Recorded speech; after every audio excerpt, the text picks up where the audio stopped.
On today's program, I'm pleased to welcome a friend and a colleague, Kevin Kluth with Pinnacle Eco Clean in Rochester, New York. Kevin, welcome to the program. Nice to be here. Thanks for having me, Jeff. So let's do this. Keep it simple. Why don't you just introduce yourself, talk a little bit about yourself, your family. I believe it's a family operated company. The company name is Pinnacle Eco Clean, as you mentioned, primarily carpet cleaning.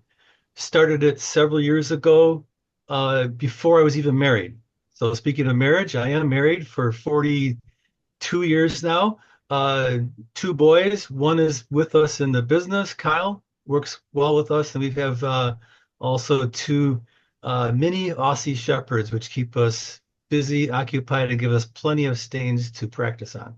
I'm glad you said 42 with confidence because when your wife sees this, and you got it right, didn't you? 42? I, and let me reverse here. Yes, you Oh, did get it right.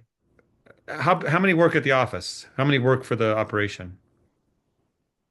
In the office, not counting myself or my wife, we do have a receptionist that's full-time or office manager, full-time answering the phones.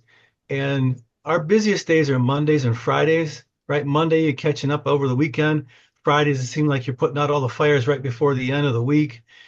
So we have a second receptionist for those 2 days to take the edge off. So it works out well. Often those two people are helping take in Oriental rugs as well. You could have done a lot of things with your life, Kevin. You could have chosen different career paths. What got you thinking that this is the way to go, and how has your own personality impacted company growth? Because the company works because it's a family operation with your personality. Yeah.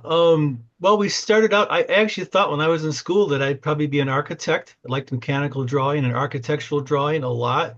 I think I did relatively well with it. But I also had an aunt and uncle who had a little janitorial service, and I would help them. And, who doesn't want to be with their aunt and uncle, right?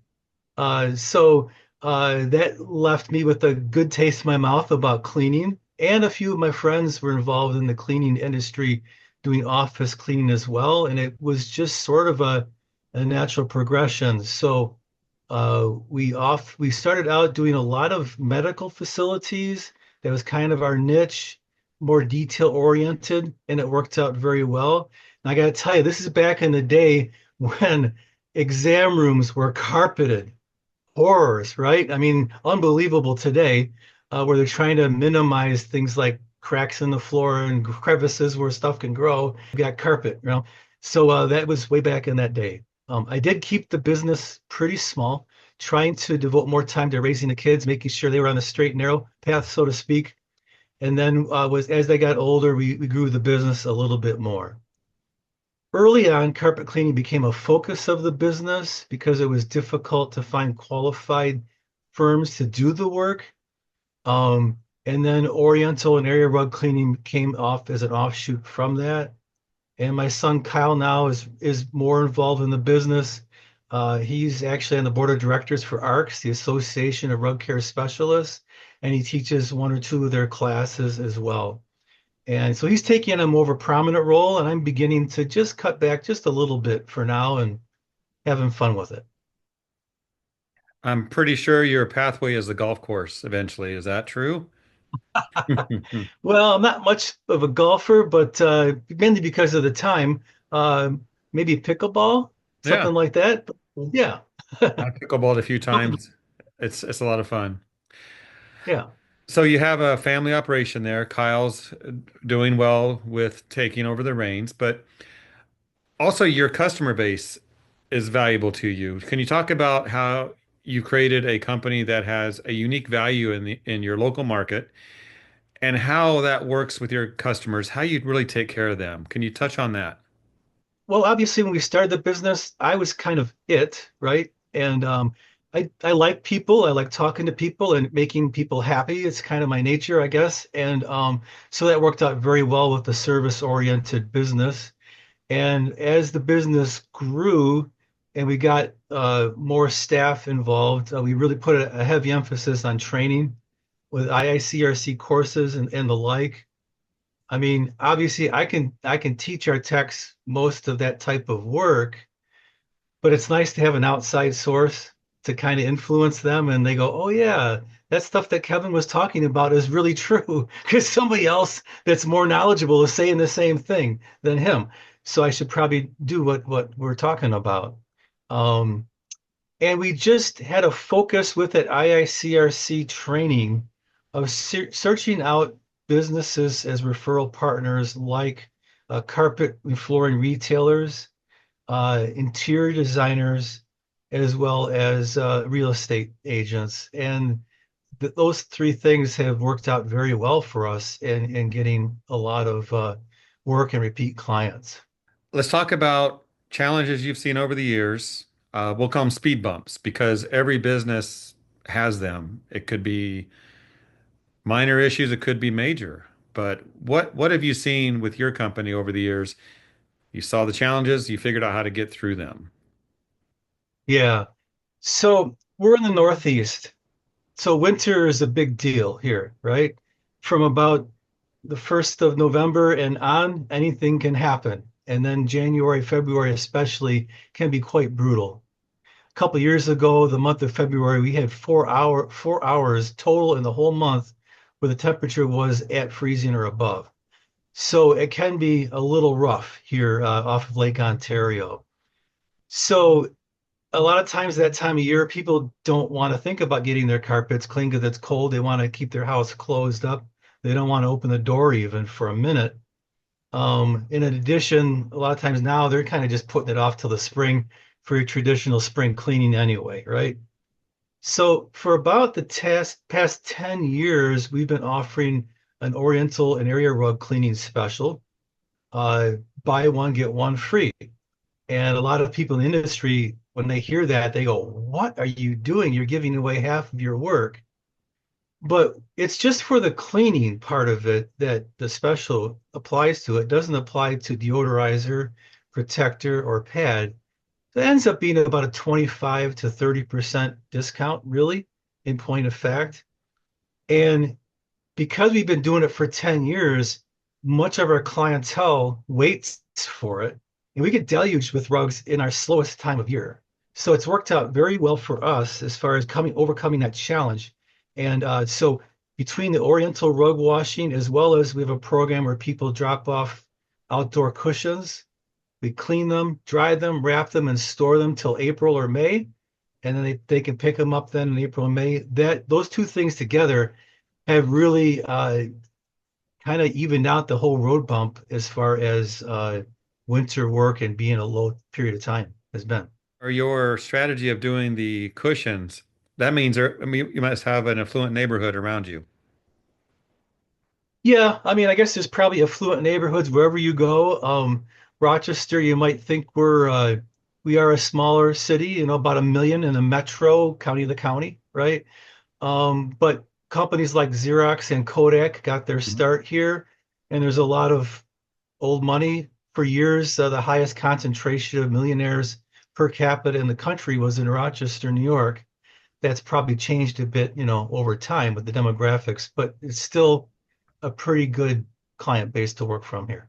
Yeah, because I've heard other companies doing what you mentioned, and that those that have so many outdoor cushions like that, patio, lawn, tend to be your bigger Yeah. homes, a little more affluent. So nice approach to covering your winter slowdown, that's for sure. I was going to mention that we have two clients, well, probably three clients that each have well over 100 cushions each. So it's a little crazy. Yeah, I don't know if I know 100 people to come over and sit on those myself, but exactly. Kevin, every business owner makes mistakes. What has Kevin made? What have you done over the years where you can say, oops, but you learn from it? Anything to share? Yeah, I mean, I guess I have to bare my soul a little bit here, huh? So I think the biggest mistake I made was, I mentioned started out solo. So I was the company, right? You get used to doing everything yourself, and you start thinking and saying things like, nobody can do it right. I just have to do it myself. And you got to get out of that mindset. And eventually it just gets to be too much anyway as the company grows. if I should have let go of certain things like bookkeeping duties and things like that and used more professional services in the past earlier. And I could have been more focused on things that I would excel at instead. So the net result is over time, I'm much more receptive. My son might argue with me on that, but I am more receptive now to new ideas and different ideas than I was in the past. I mean, we all have different, different perspective, different paradigms, different ways of looking at things. Anyone can learn from anyone else, and we should take what they say to heart before I we like say that. no. Yeah. Just kidding. So, just a couple more questions for you, Kevin. You've built a company, you're in a good spot, family's with you, working it together. What does success look like to you? How would you define that? Well, I guess the low-hanging fruit to that question is profitability, right? So to be profitable, yeah, that's successful, I guess, but that's a given, right? So I just think if you can look back at your business and how you've operated and be happy with where you are now, that's pretty successful, right? And to have your team be happy and engaged as well. Even today, we had somebody, we sent two female techs on a job. They went to a home and the lady who just lost her husband in death, very upset. After the job, my two technicians went to a florist shop, bought flowers. They didn't ask me, they just did it and brought it back to the woman. She called the office in tears. She was so happy. So to have your employees be happy with where they're working and to be engaged, to think of something like that, not going to lunch, but actually thinking about the other person and making them happy, to me speaks volumes. That's really a successful. We've had more than one employee, many tell us that this is like the best place I've ever worked at, and it just makes you happy. So that is kind of fulfilling in that way. So I just say treat your employees the way you would want to be treated, treat them well, and you're so much more likely to be successful. I have to say, I love that story. Your two female techs taking care of someone above and beyond what they were sent to Yeah. do. Yeah, thank you for sharing that. That does make everyone feel good when you think about your employees doing that kind of thing. Let's close it up, Kevin. Any business, operational, marketing advice you could share with the Clean Facts audience watching this program? I guess I'll answer a little thing on each one of those. Business. I think it's important just to have a positive mindset, right? If you're positive in your nature, you're going to attract people who are the same way to you as well as your business. And it just works out. Operationally, I think you need to train your team members well. You have to empower them to make decisions like the two girls that just did that little thing today, giving the lady some flowers. They took time out of the schedule for work to do this thing. They didn't have to ask me to do some little thing like that. And it really made a difference in that woman's life for today.